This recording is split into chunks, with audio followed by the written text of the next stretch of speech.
Time now for your forewarned weather with Cedric Haynes. All right, happy Thursday, Utah. Let's talk about some good news. We've got this cold front making its way through the state. Ahead of that front, we've got warm air. Temperatures are several degrees warmer than where they were yesterday at this time. Behind the front, we've got temperatures that are much cooler than where they were yesterday at this time. So if you're in the northern half of the state, you're walking out the door and saying, oh, man, doesn't feel too bad out there. We've got 50s and 60s flowing into the state, whereas to the south, we've got 60s and mid-70s still hanging on tough. Now, the winds are still out there blowing anywhere between 10 to 20 miles per hour in many spots. So there is a breeze. Ahead of that front, though, it's a warm breeze. Behind that front, that's where we have that cooler breeze showing up. But all, of course, we've been talking about over the past 24 hours, the smoke, the haze that has been very prominent out there. And it's because we had this big plume of smoke tapping in from those fires down in Southern California. But that is moving away now with that cold front. But on the backside, we turn our winds to the north and west. That taps into the thick smoke over southern Idaho and brings it right on down towards the northern half of the state. So look for more smoke and haze to build in. Even though we're going to get rid of one source, we're going to bring in another source of heavy smoke as we go throughout this afternoon.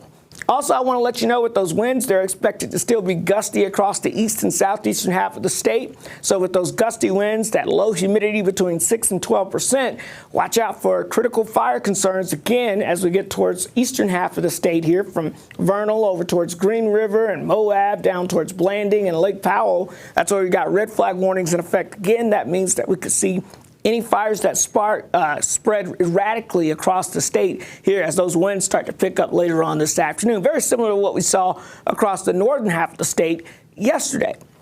Here's a look at your futurecast, and again, we've got this big dip in the jet stream, this big pool of cooler air, our first major taste of fall air coming in behind this front. As we go into the weekend, that tries to retreat a little bit to the north, so we'll moderate temperatures and warm them up a little bit, but with high pressure in charge, that means lots of sunshine for the weekend. And then as we head into next week, we've got another big storm system dip down towards central and southern California.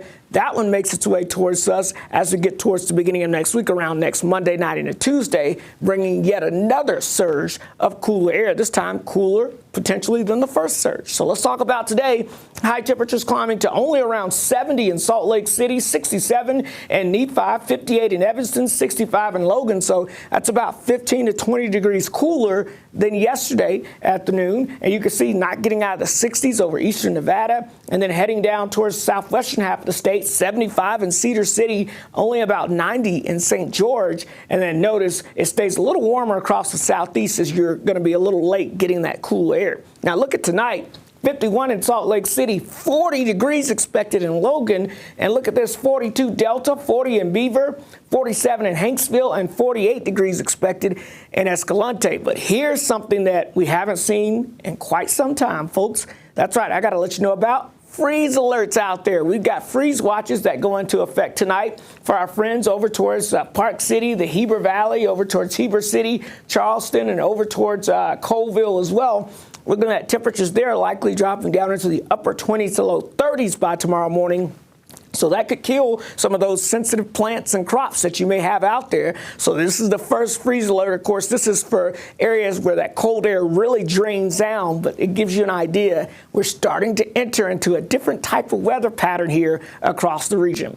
So St. George, hazy, smoky sunshine, temperatures near 90 degrees, low 90s for your Friday and Saturday. We'll watch out for a chance of a few pop-up storms next week with a stronger fall system moving our way. Along the Wasatch Front, smoky haze and breezy conditions Thursday, mid-70s on your Friday with sunshine. And look at that, next week, that fall system could knock us down into the 60s.